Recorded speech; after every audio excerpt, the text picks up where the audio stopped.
বরকতপূর্ণ মাস, দামি মাস। আমরা এই সময়গুলোকে সবাই কাজে লাগাই। রমজান জীবনে তো বারবার আসে না, এমন তো হতে পারে এই রমজানটা আমাদের জীবনের শেষ রমজান, সামনের রমজান আর পেলাম না, তাহলে এই দামি মুহূর্তগুলো আর পাবো না।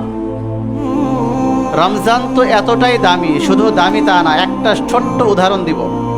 মুজাদ্দিদ আলফে সানি রহমতুল্লাহি আলাইহি বলেন, রমজান তো এতটাই দামি, রমজানের তো উদাহরণ হয় না, রমজানের তো তুলনাই হয় না।